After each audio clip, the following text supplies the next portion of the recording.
Chapter 1: Study and Analysis. I sometimes feel that I lack the creativity and boldness needed to face the blank canvas with only my own instincts. So, when other artists manage to capture a subject in a way that my brain could have never come up with on its own, I am compelled to study them until I understand how they did it. In this way, I feel like I am more well-versed in the art of theft than art itself. When studying an artist, ask yourself 2 questions. Why do you like this art? And what techniques did they use to achieve this effect? For this series, I studied Felicia Chen's Kimetsu no Yaiba fan art. So, question 1. What did I like about this art? Quite simply put, it's badass.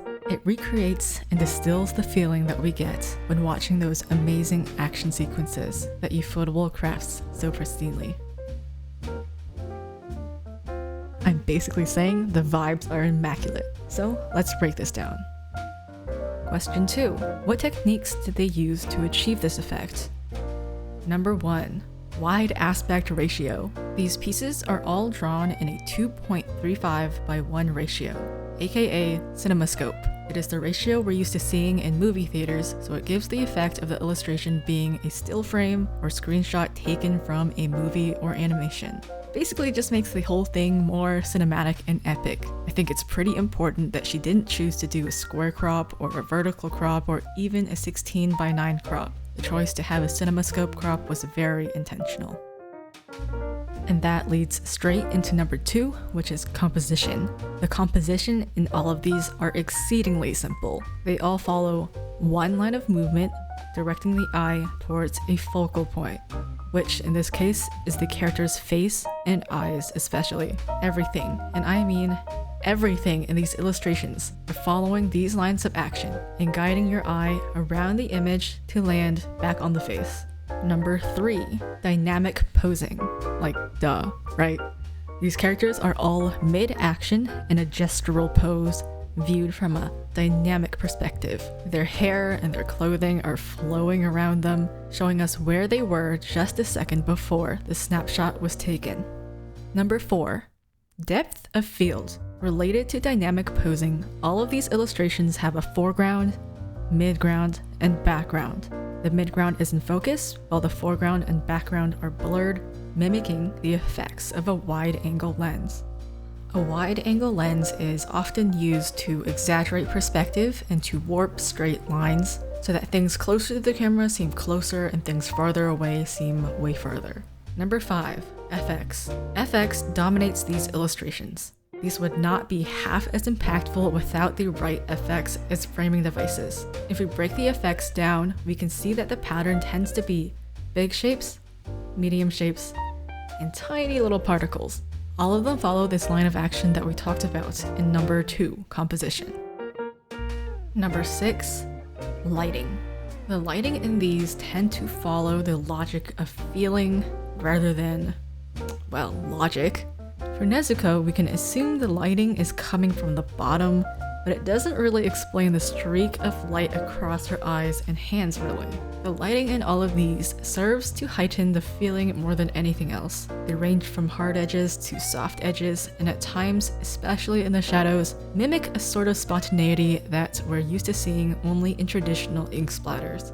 And finally, number 7, hands. A little specific, but I can't help but notice how prominent the hands are in all of these. They are so expressive and basically tell the entire story of the illustration on their own. Alright, now that I feel like I've demystified this art, I'm going to try to replicate it. Chapter 2, Kaeya. Part 1, Thumbnail, Research, and Reference. Before I start thumbnailing, I take a look at Kaeya's attack animation for inspiration. Genshin characters are really good at hitting cool key poses that only last for a split second, so I take special care to scrub through these very carefully.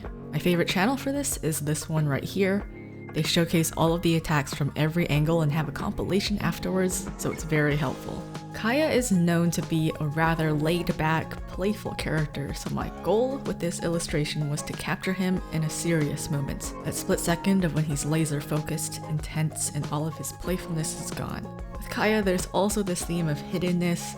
His eye is hidden, he puffs himself up with the layers of capes and furs. He hides his past, his true motives, and I feel like he's always trying to deflect the truth and protect himself.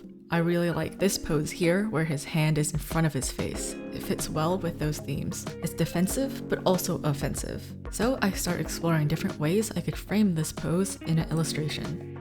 I end up with these two thumbnails. While composing the thumbnails, I thought about what I learned from Felicia's art. I considered what I wanted closest to the camera and decided it would be the sword, but also played around with it being his hand or his cape. I decided I liked this one best since I liked that all of the elements directed focus towards his one visible eye, aka the only place that shows his true intent. The final thumbnail is rough, but it's enough information for me to move on to the next stage. Chapter 2, Part 2. Sketch and Line Art. The goal of every step of the process is to provide enough clarity for the next. The sketch stage is especially crucial in this regard. Sometimes you can get away with using the sketch as the lines or vice versa, but in this case I wanted the clean ink look so I could not have any doubts about where I was placing my line art. The sketch is messy and rough, but it's intended to fill in details from the thumbnail without losing any of the initial energy. I'm thinking about stuff like form and placement. In this stage, I go back and forth between sketching and line arts. For some areas like the face, I was confident that I could line it without much sketching. But for other parts of the illustration, clearing up areas of confusion before I lined anything was essential. Think of it like this. The illustration process is filled with different stages. If brain power was on the y-axis and progress was on the x, it would probably look something like this. You want phases of high effort to pave way for smooth brain phases. If there's anything especially annoying in your illustration, like this Aquila Favonia for example, hopefully you can find a 3D model or really good reference online and just copy it. Try not to let things you don't want to draw interfere with the things that you do. There are so many different line art styles. Be clear about which one you want to emulate. Rough and wobbly, no line weight, lots of line weight. Since I was studying Felicia, I kept her art up as reference and pursued an inky style. In any case, like I said, I think usually good line art is built upon a good sketch. If you have a good sketch, you can basically just turn your brain off and autopilot making pretty lines. It's quite different from the sketch stage, which is, in my experience, filled with mental mayhem. In total, the sketch and line art phase took about 4 hours, but if there's a will, there's a way, so eventually I finish and decide it's time to move on to color. Chapter 2, Part 3. Color, Light, and Finish. The coloring process is quite simple for me. To spice things up a bit, I like to put an adjustment layer over the reference to get the vibe I want and color pick from that instead. I fill in the flat color layers, do the patterning on the clothes, and then it's basically just time for the fun part. There is no one way to do lighting. Like I mentioned when studying Felicia, lighting is about feeling. It's a process of trial and error, finding out which combination of the 50 adjustment layers you created is the ideal one. However, I do follow some basic steps. For example, first I usually lay down shadows. Now you can do this in many ways. Making a multiply layer seems to be the most common, but lately I've been using curves or hue saturation masking layers. For this piece, it ended up being a hard light layer, which I basically never use, but it ended up being the best choice for this specific piece. If there are any areas in the illustration that still look flat after this initial shadow layer, go back and add more shadows again on another layer. This is what I did with the sword. Okay, it's time for effects. Of course, recalling what we learned from Felicia, I have a little checklist of things I'm thinking about when doing effects. Number 1, prioritize composition and make sure all the effects are flowing towards Kaeya's eye. Number 2, depth of field, and make sure to put some effects close to the camera, some behind the character, and then I motion blur them. Number 3, I think about big, medium, small. I have a variety of shapes in my effects. A pretty notable decision was making the smallest particles red, which complements and adds dimension to the overall teal and blue vibe of the illustration. After effects comes the quantum space, where I start changing anything and everything that is bugging me. I fix the furs on his coat, they seem way too one-dimensional. I paint over his eyes, some facial features, change the shadow shapes last second, and play around with a bunch of adjustment layers until it looks the way I want. Then I turn off OBS and change a bunch of other super minute stuff, but it's okay. We're done. Here is the final illustration. In total, it took 7.6 hours over 3 days. Chapter 3, Diluc. Part 1, Reflection. After we complete a piece, it's important to evaluate it objectively. Being overly harsh or overly attached can be a hindrance that keeps us back from moving on to the next thing. My evaluation of this illustration of Kaeya is how successfully it holds up against the criteria I use for Felicia's art. Is it badass? Does it recreate the feeling of playing him in the game? Are the vibes immaculate? Honestly, yeah, I think it's all of that. I think I did pretty well. But knowing myself, I have a bad habit of doing something well once and then thinking I'm an expert at it and then never trying again in case I fail and prove myself wrong. So since Felicia did a 3 illustration series, I considered it a test to see if I could recreate this success 2 more times. Then I would know if it was a fluke or if I really understood what I was doing. Reiteration and refinement of a process is pretty important, and it's actually what holds me back a lot when producing new art pieces. I don't like reusing old processes, but I think that's just an excuse for valuing flukes over failure. Anyway, when making a series of illustrations, even if it's just 3, it's important to consider how they read together. Going back to Felicia, she drew Nezuko, Tanjiro, and Giyu. Thematically, it makes sense why you would group them together. So when I think about Kaeya and creating a series surrounding him, naturally Diluc comes to mind. It's really hard to think about Kaeya's motives without thinking about Diluc. They're literally designed to foil each other. They're childhood friends, sworn brothers, fire and ice. Diluc is prickly and withdrawn, while Kaeya is sociable and playful. So adding Diluc to the series is a no-brainer. Chapter 3, Part 2, Reiteration. Every illustration comes with its unique challenges. For Kaeya, it was the process of breaking down and understanding Felicia's style in my own way. For Diluc, it's the refinement of this process. I've learned the ropes, so I want to challenge myself with the content of this illustration. As always, I start by looking at Diluc's attack animation and cutscenes, and thumbnailing from that. While Kaeya's theme was hiddenness, Diluc's is power. After all, Diluc has perfected the art of violence. He wields a claymore, the heaviest weapon in the game. His element is fire, which is explosive and searing. I wanted to capture strength, power, violence, and heat. What interests me the most when doing character illustration is crystallizing one moment of intensity. I'm very inspired by martial artists, dancers, athletes, basically just people who can do amazing things with their bodies. When we think about these subjects, there are certain poses and viewing angles that we've seen over and over, consciously or not. And that is because a photographer or videographer's vantage point tends to be pretty limited. Unless you want to get kicked in the face or have your equipment destroyed by a rogue baseball, you're probably not going to be able to capture these charged moments like art can. For those of us who play Diluc, we're used to seeing this flip from this angle. When I've tried to capture Diluc's attack with the in-game camera, stuff like this usually comes out. So now you know the purpose of art. For me, it is to capture moments of intensity from a totally fresh vantage point. This is also why anime is awesome, because no real cameras exist in animation, and so you can innovate to high hell with angles and exaggeration. This might seem like a pretty obvious thing to say, but I think it's important to break down how all these concepts result in a sketch like this. Like Kaeya, there is nothing really revolutionary about the line art for Diluc, and I follow the same process for coloring as well. The hardest part and most important part about this piece was the sketch stage and making sure that it was the coolest pose and coolest angle I could capture.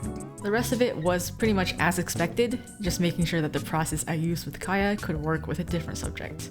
This is the finished piece. In total, it took 7.65 hours over 4 days. Chapter 4, Jean. As we all know, I chose Jean to be the person to round out this series. She was the most logical choice, both visually and symbolically. I noticed that in Felicia's series, she placed the focus of the image, aka the characters' heads, in the left, right, and center of the composition. Since Diluc and Kaeya take up the left and right, Jean is designated the center. This is actually great, since it matches her thematically. Jean grew up with Diluc and Kaeya, and I sort of see this trio's relationship as something very interconnected and slightly messy. In comparison to Kaeya, whose motives are hiddenness and deception, and Diluc, whose motives are power and heat, Jean is forthright and virtuous. She is like a breath of fresh air. With this in mind, I head off to, of course, study her attack animations. Like I mentioned with Diluc, every illustration comes with its unique challenges.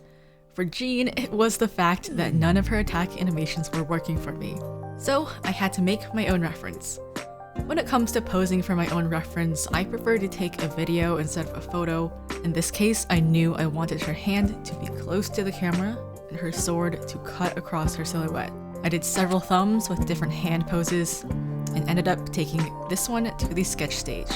From there, you know the drill. I got a little hung up with picking away at super minute stuff in the sketch stage, like how I should angle her head in relation to her shoulders in relation to the sword, and I was a little grumpy that I had to draw the Aquila Favonia again, but that's about it. It seems that once I have a handle on how to take a piece to completion, the most intensive part is coming up with the idea and making sure that the initial stages capture it the way that I see it in my head. After that, it's kind of just using all of my technical skill to make it presentable. Here is the final illustration. In total, it took 8.7 hours over 3 days. Chapter 5, Reception and Final Thoughts. If you made it this far into the video, thank you. I hope you found it interesting and helpful in some way. To be honest, I started writing the script back in September, and there were points where I really wasn't sure if I was going to finish this before 2022, but I'm glad it's finally done and that I was able to share some of my process and thoughts. So let's get to this chapter about reception. When it comes down to it, I definitely value comments more than likes and shares. So how are people responding? Are they responding in the way that I want them to? Who is responding? I'd say in general, people were responding exactly in the way that I hoped they would, which is to say how I responded to Felicia's art. Badass, dynamic, intense. Honestly, it kind of seems like I gave everybody who commented a list of keywords to hit, and they just nailed it. And I think this is the kind of effect that you should try to strive for. When it comes to art, I see it as you're trying to transfer a certain feeling to someone else. And this art piece is a success if that person can feel that feeling from looking at your art. Of course, that is much easier said than done, and that is why we try to get technically better in order to better express and transfer our thoughts and feelings via art. For cherry on top, I'm really happy that Tuanto saw this. I would be lying if I said I wasn't anticipating him to see this Jean fan art. Oh, and if you're typing a comment right now being like, but Diluc isn't a knight. Shh. Listen, did I say Knights of Favonius? No, I said Knights of Mond. And what is Diluc? The Dark Knight hero, okay? He's the Dark Knight of Mond. He's a knight, but in the dark, okay? So go ahead and delete that comment. All right, well, that was all very self-congratulatory, but it's all in the name of research, am I right? Anyways, it's time for my final thoughts. There are many things you can glean from this video, but the one that I hope you take away is the importance of studying the people you admire. I have never thought that it was a mystery why good art is good, and why you like it. You just usually don't want to admit that you have to put in equal or more time and effort to get to that level. Alright, this video needs to end in the spirit of keeping it around the same length as an anime episode, so goodbye. I'll see you in the next one.